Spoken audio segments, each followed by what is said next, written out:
Sejumlah pil narkoba ditemukan dalam kantong tepung yang dibagikan di Gaza oleh Gaza Humanitarian Foundation atau GHF, lembaga bantuan yang didukung oleh Amerika Serikat atau AS dan Israel. Temuan ini memicu protes keras dari pemerintah Gaza yang menyebutnya sebagai serangan sistematis terhadap kesehatan rakyat Palestina. Pada Jumat 27 Juni 2025, kantor media pemerintah Gaza mengungkapkan pil oksikodon, obat pereda nyeri yang hanya bisa didapat dengan resep dokter, ditemukan di dalam paket tepung yang diterima warga Palestina. Oksikodon, menurut Medin Plus, dapat menimbulkan efek samping serius seperti halusinasi, masalah pernapasan, dan bahkan kecanduan.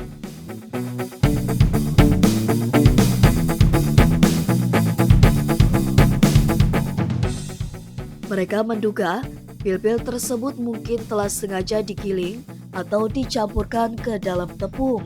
Sebuah taktik keji yang bertujuan menyebarkan kecanduan di kalangan rakyat Palestina. Pemerintah Gaza tidak tinggal diam. Mereka menyebut insiden ini sebagai bagian dari upaya Israel untuk menghancurkan tatanan sosial Palestina dari dalam dengan memanfaatkan narkoba sebagai senjata lunak.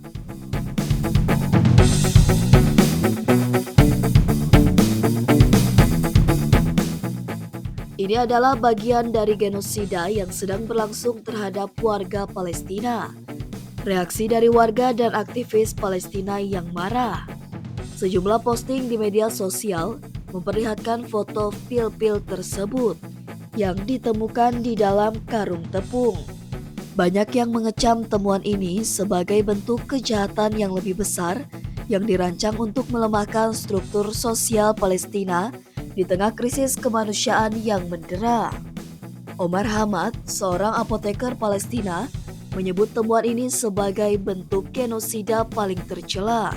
Sementara Dr. Halil Mazen Abu Nada, seorang dokter di Gaza, menyebutnya sebagai alat untuk menghancurkan kesadaran sosial kami.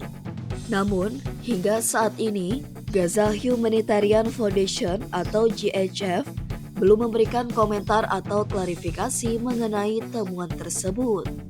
Israel persiapkan rencana distribusi bantuan, namun dikecam dunia. Sementara itu, Israel tengah menyiapkan 4 titik distribusi bantuan di Gaza Selatan dan Tengah sebagai bagian dari rencana untuk memindahkan warga Palestina dari Gaza Utara ke selatan. Rencana ini mendapat kecaman luas dari masyarakat internasional, terutama dari PBB, yang menilai upaya tersebut lebih sebagai cara untuk menghindari distribusi bantuan melalui saluran resmi PBB.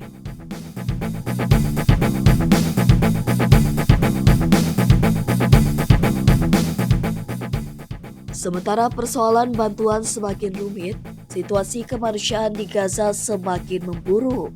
Kementerian Kesehatan Palestina melaporkan bahwa sejak 27 Mei 2025, 549 warga Palestina telah tewas dan lebih dari 4.000 orang mengalami cedera akibat serangan Israel yang terus berlangsung, termasuk di sekitar pusat bantuan dan truk distribusi makanan PBB.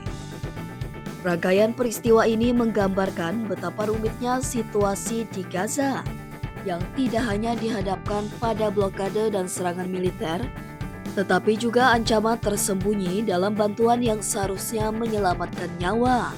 Pemerintah Gaza menuntut investigasi internasional untuk mengungkap lebih lanjut apakah Israel terlibat langsung dalam insiden ini, dan meminta dunia internasional untuk lebih peduli terhadap nasib rakyat Palestina yang kini menghadapi ancaman berlapis-lapis, baik dari senjata maupun narkoba yang disembunyikan di dalam bantuan kemanusiaan.